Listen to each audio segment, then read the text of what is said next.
Bubble Basin was running on empty. The currents had slowed to a lazy swirl. The coral cafes were out of snacks. Even the plankton popcorn stand had gone stale. Times were tough under the waves. And in the middle of it all was Olive, a tiny oyster with a problem.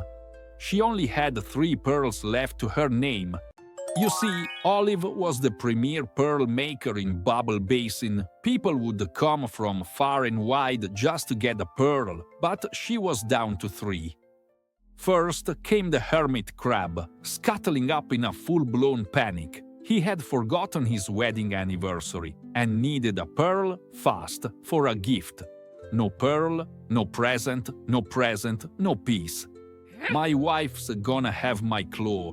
Please, Olive, you gotta help me, said the Hermit Crab, who really should write these things down. Olive hesitated, but popped out one of her pearls and rolled it toward him.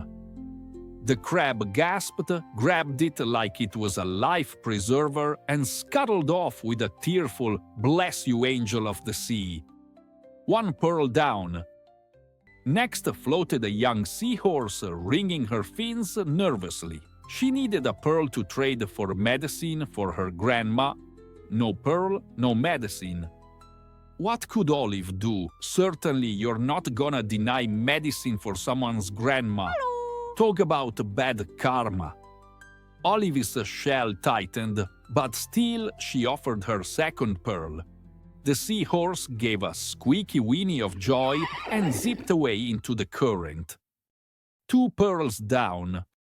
Finally came a gruff old anglerfish, lantern, swinging wildly. He needed a new pearl for his lantern. His was going dim and he couldn't see where he was fishing.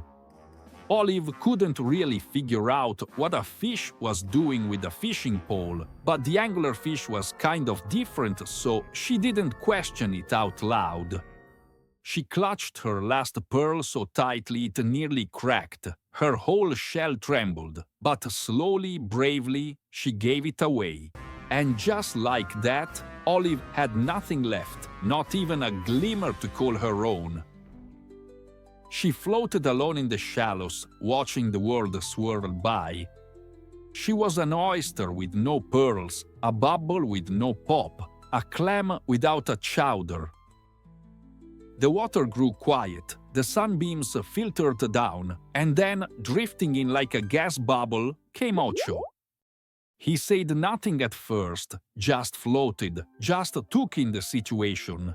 He motioned toward some ripples being made in the water by an amped-up needlefish. "Kindness travels farther than you can see," he said. "You gave more than pearls, Olive, you gave hope. You may feel empty now, but trust the current." And then he was gone. The next morning, something amazing happened. It started as a sparkle, then a shimmer, then a full-on underwater glitter storm. Golden currents poured through Bubble Basin, dropping treasures like rain, shell rings, coral charms, pearls swirling like snowflakes, and Olive, she watched with wide eyes. One by one, her friends returned. The Hermit Crab, arm in arm with his happy wife, placed a coral crown on Olive's head. The young seahorse and her grandma wrapped a braided kelp necklace around her, and the anglerfish, beaming with pride, presented Olive with an old boot he had caught. One person's trash is another person's treasure. The reef erupted with joy, and Olive, she smiled, a deep, glowing smile, brighter than any pearl she had ever made.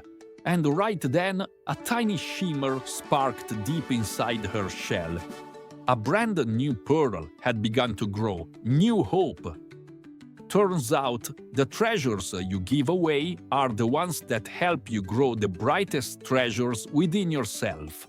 Catch you in the next current. Be sure to like and subscribe for more videos with all your friends from Motivational Octopus. See you on the flip side.